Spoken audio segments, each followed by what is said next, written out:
Yo, what's up, fanbase? It's your boy Blaze Hollow coming at you again with another What If, and this time I'll be bringing you part 3 of What If Deku had Mahito's abilities. Sorry if this kinda messes with the roster I set up a week or two back. I forgot when I exactly set it up, but don't worry, the things that were on that list are going to get done, just maybe not in the original order I put them in. But with all that said, let's start that intro and get into it. Maybe in a million miles on a highway through the skies. Someday soon we'll be together. No, I honestly don't think you can become a hero.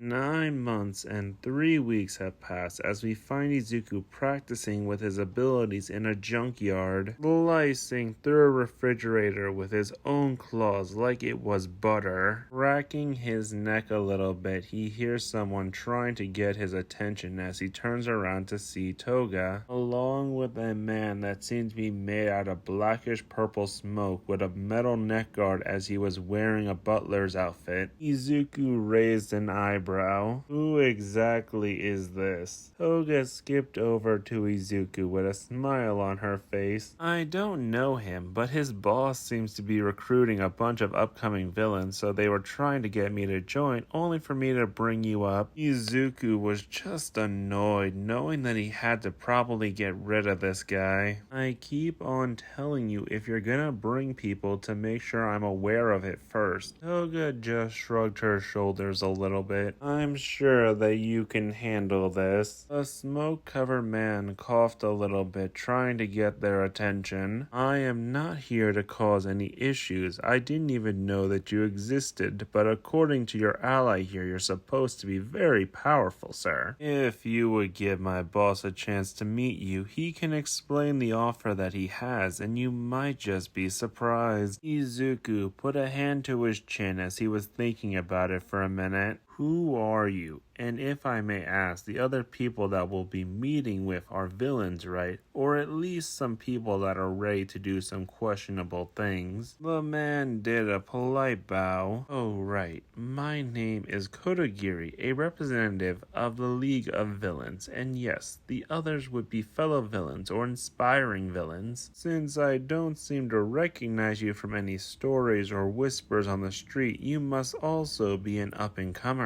Izuku swung his head back and forth like he was trying to crack his neck, thinking that he should probably wait to reveal his villain identity. It's something like that, but I'll come and hear your boss out, but the moment I feel like I'm not interested, I'm just gonna get up and leave. Kurogiri nodded in acceptance as he held out his hand and a black portal started to appear. Walk through here and it will bring you to the meeting place. Toga got excited as she leaped through the portal first. Izuku was just shaking his head as he went through the portal himself, making sure to stay on guard, along with making the bottom of his palm as hard as steel, just in case he had to be ready to fight. But he was surprised seeing an old wooden bar-like theme with alcohol in the back corner of the room, along with 4 bar stools right in front of the bar, along with an old-style TV on the left corner of the bar. But what really had Izuku's attention was the guy in the black hoodie and his white hair and pale skin that was playing a video game. Izuku was hoping this guy wasn't the boss, because if he was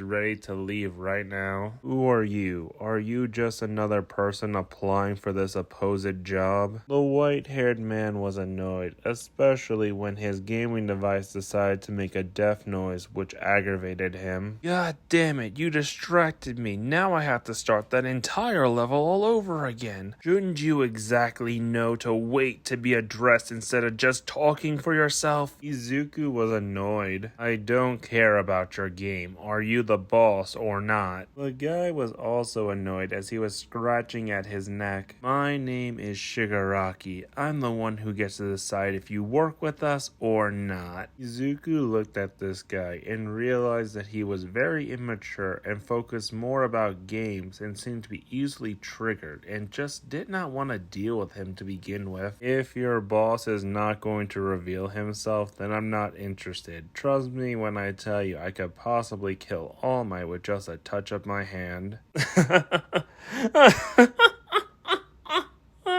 Trust me when I tell you this, kid. We've heard these stories before. Everybody makes it so easy to kill All Might, but what makes you believe that you can do it? Izuku started to chuckle, along with himself starting to bulk up, but before any major changes could start, the TV in the corner turned on with the words, "Audio only, no visual." This caused everybody to turn towards the TV. I must apologize for my apprentice. He can sometimes be a little bit immature, but he's good at what he does. But I do have to say, you do have me curious. Someone so young claiming that he can just kill All Might with a touch. You must have some way to back up these claims, do you not? Izuku stopped what he was doing as he turned back to his base form. Who are you? The screen stayed quiet for a minute. My name is All For One, the greatest villain you never heard of, by police cover-up, along with the symbol of peace doing his best to keep me from being a part of history. Izuku walked over to the bar stool and took a seat. It looks like I'm not the only one that was created by him. Shigaraki walked over to the bar and sat down, curious but still angry as he tapped one of his fingers on the bar. Care to explain yourself? What do you mean that All Might created you? All For One was curious as well. Calm yourself, Shigaraki. Why don't we have Kurogiri pour our friends a drink so he can explain himself? Izuku stared at the wood, tapping his own finger, remembering what got him down this road just like it was yesterday. Nothing alcoholic. I'm a minor and I don't need certain people getting suspicious if they smell a certain substance on my breath. Kurogiri got behind the bar as he pulled out a few glasses and filled them with ice, all except for one that got a salted rim first. As he was pulling out orange juice to pour into the two other cups, and to the salted one he added a little bit of tequila with a little bit of cherries and giving that one to Shigaraki, while giving one of the regular glasses to Izuku and leaving the other one to the side for Toga. The entire room waited a minute as Izuku took a sip of his drink, placing it back down on the bar counter as he looked at the TV. I looked up to him. He was the one thing that kept me chained to heroism, and then I met him. I talked to him and I asked him a question, and within a few minutes he crushed my dreams. But that's when I met Toga, and thanks to her I started using my abilities in more creative ways. Shigaraki slowly sipped at his drink, listening to these words as his eyes started to twitch, realizing how vague this story was as he slammed both of his hands down on the bar. How about actually giving us some true details on yourself? Do we look like fools? You truly are aggravating, acting like you own the place when you're just some nobody. All For One was kind of impressed. This new figure was able to tell a story, but he didn't explain himself and kept his social life vague. He felt like he was looking at a younger version of himself, but now he had something that he could manipulate. You need to calm yourself, Shigaraki. He has been explaining himself. You just need to read between the lines. And as for you, your story may have caught my ears, but you haven't told me any of your achievements as a villain or what you've been doing ever since the incident. Do you even have an alias yet? Izuku thought about it. What should he tell? Should he lie? Should he tell the truth?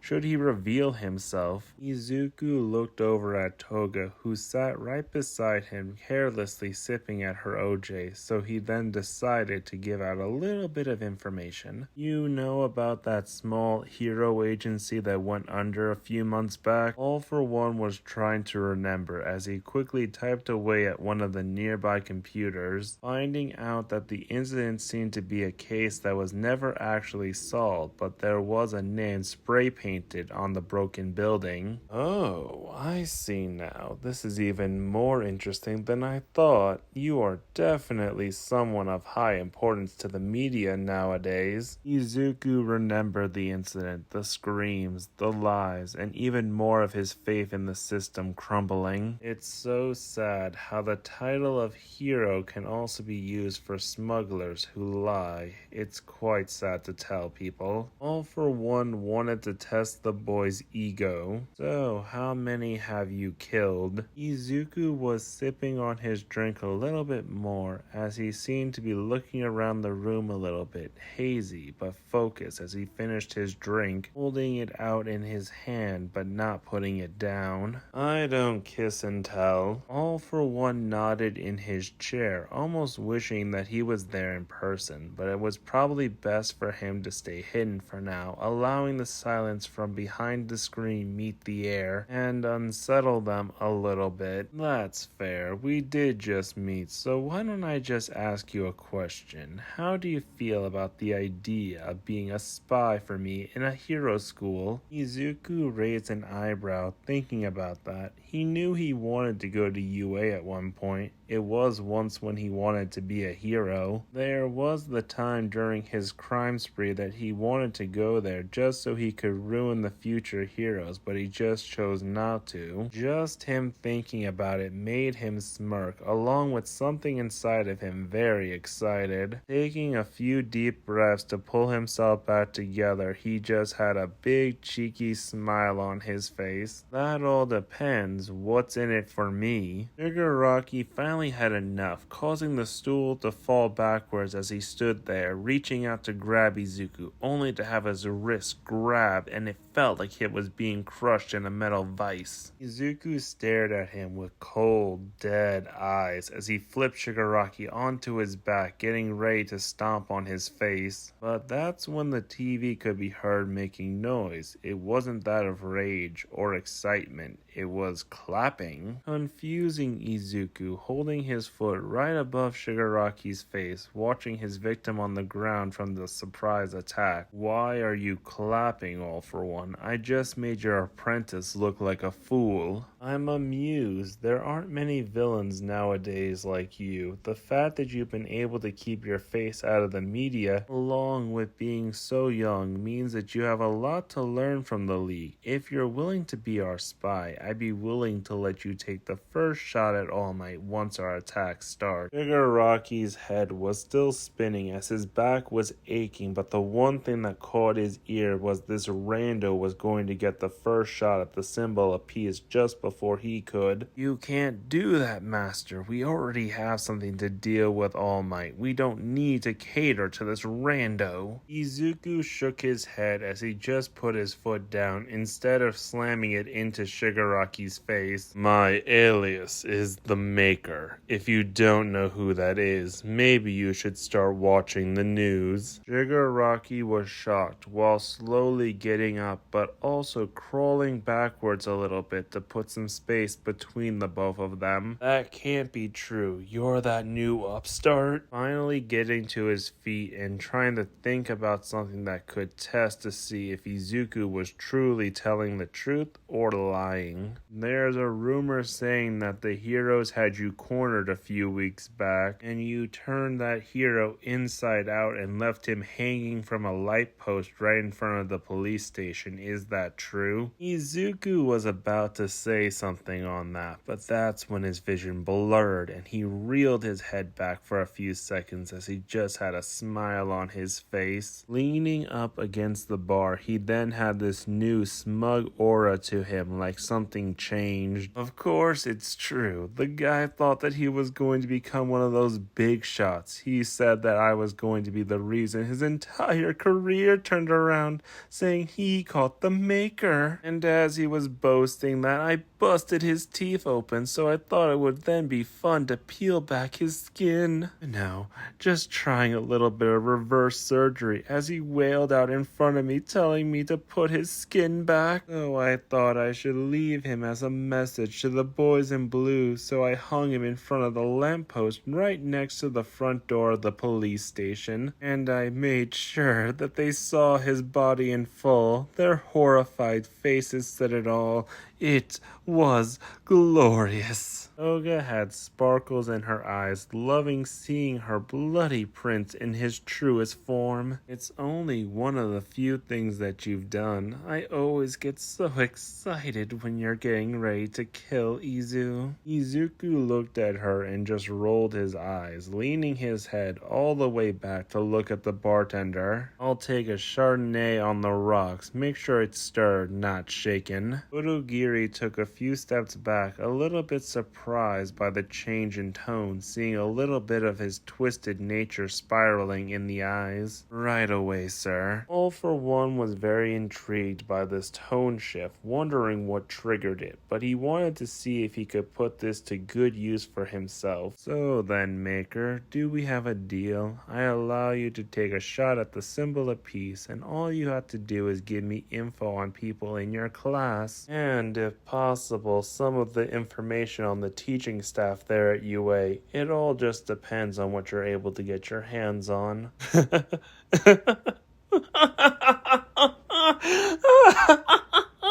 Yeah, I'll do it, as long as you keep Gamer Boy over there on a short leash. His attitude annoys me, and if he continues to talk like he owns me, I'm just going to kill him. Shigaraki hated being treated like a child. Show some respect to your elders. I'm older than you.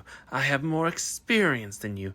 You should be lucky I don't decay you to ash. Izuku had his right hand transform, looking a lot more mutated, along with razor-sharp claws. Give it your best shot. I'll either slice you to bits or turn you into something nobody will recognize. Kurogiri finished making the drink as he placed it on the counter alongside a cell phone. Your drink is ready, sir. I received a message from the master to give this to you so you could stay in contact with us. Izuku picked up the phone, realizing that it was a flip phone, tilting his head, realizing how old-fashioned it is. But interesting, putting it in his pocket as he takes the drink off the counter and sips it like a professional. Oh yeah, that's the good stuff. Shigaraki attacked Izuku mid-drink, grabbing onto his left arm and causing it to decay with a big smirk on his face. He was waiting to see the guy start screaming in agony, but what he didn't expect is for the Maker to cut off his own arm and proceed to continue drinking. Like nothing ever happened, the severed limb decayed into dust as Izuku finally finished with his drink, placing the glass right on the counter. Looking at the stump of his arm just made him laugh as the limb started to twist and bend. Flesh along with new bones started to sprout out, regrowing his entire arm. I can tell you were shocked. You weren't expecting me to grow my arm back or cut it off. Trust me, when I first went through this sensation, I freaked out at first, but then I found out that I can just grow it back and make people believe that they have the upper hand. Only for the next second for them to realize that they ain't shit. It just makes me excited.